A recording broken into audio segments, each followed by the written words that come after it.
Tu peux avoir un bon diplôme, parler français, anglais, avoir de l'expérience et pourtant rester bloqué devant Entrée Express, sans recevoir d'invitation. Ah oui, ça arrive à beaucoup de gens. Pourquoi? Parce que Entrée Express, ce n'est pas une loterie. Ce n'est non plus un bouton magique « Je veux aller au Canada ». C'est un système stratégique où chaque détail de ton profil compte. Le Canada ne dit pas juste « viens ». Il dit plutôt « montre-moi ton âge, ton niveau, ton expérience et on verra ». Et c'est exactement là que beaucoup de candidats se trompent. Ils créent un profil, ils attendent et rien ne se passe. Alors aujourd'hui, on va voir ce qu'est vraiment Entrée Express, comment ça fonctionne et surtout, comment éviter de perdre ton temps. Question du jour. Vrai ou faux? Un profil Entrée Express garantit une invitation pour immigrer au Canada?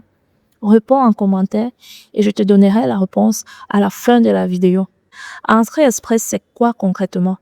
C'est simplement un système en ligne que le Canada utilise pour sélectionner certains travailleurs qualifiés.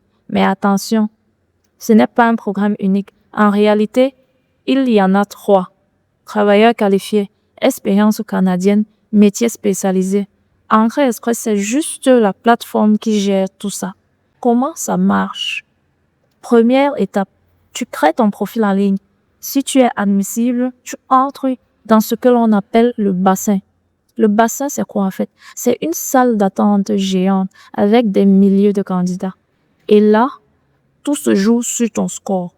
Ce score, on l'appelle le SCG ou CRS. Il prend en compte plusieurs choses, notamment ton niveau d'études, ton niveau de langue, ton expérience et d'autres facteurs.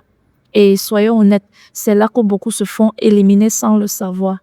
Parce que 2 personnes avec le même diplôme peuvent avoir des scores totalement différents. Ensuite, le Canada organise ce qu'on appelle des tirages. À chaque tirage, ils fixent un score minimum. Ils sélectionnent les meilleurs profils et ils envoient des invitations. Mais attention, être dans le bassin ne veut pas dire que tu seras invité. Tu peux rester là pendant des mois sans jamais être sélectionné. Et là, il y a quelque chose que beaucoup ignorent. Le Canada ne fait pas que des tirages. Il fait aussi des sélections ciblées. Par exemple, certains métiers, certains profils et surtout les francophones. Oui, parler français vraiment t'aide. Donc, si ce n'est pas juste une langue, c'est un avantage stratégique. Parlons maintenant des documents. Parce que là aussi, beaucoup se plantent. Tu dois généralement avoir un passeport valide, un test de langue officiel, une évaluation de tes diplômes EDE. Et si tu as une offre d'emploi, c'est encore mieux. Mais surtout, tout doit être vrai. Parce qu'une fausse information peut te bloquer pendant 5 ans. Et là, ce n'est plus un retard, c'est un arrêt complet. Petite anecdote. Il y a des candidats qui pensent que tout repose sur le diplôme. Mais en réalité, le système est beaucoup plus complexe.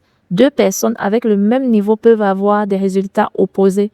C'est comme à l'aéroport, 2 valises identiques, mais une passe et l'autre paie le surplus. Bon à savoir, le Canada publie officiellement les résultats des tirages. Donc, au lieu d'écouter les rumeurs, le mieux, c'est de vérifier les sources fiables. Et tu trouveras tous les liens dans la description. En résumé, Entrée Express, c'est pas une garantie. C'est un système de sélection. Tu crées ton profil, tu entres dans le bassin, tu obtiens un score et ensuite tu attends d'être sélectionné. Donc la vraie stratégie, ce n'est pas juste s'inscrire, c'est de comprendre le système et optimiser son profil. Les réponses à la question du jour, c'était faux. Avoir un profil Entrée Express ne garantit pas une invitation. Seuls les meilleurs profils ou ceux qui correspondent aux critères du moment sont sélectionnés. Si tu veux maximiser tes chances, regarde les liens en description. Et surtout, abonne-toi à Visa sans frontières parce qu'ici, on ne vend pas du rêve, on t'explique la réalité.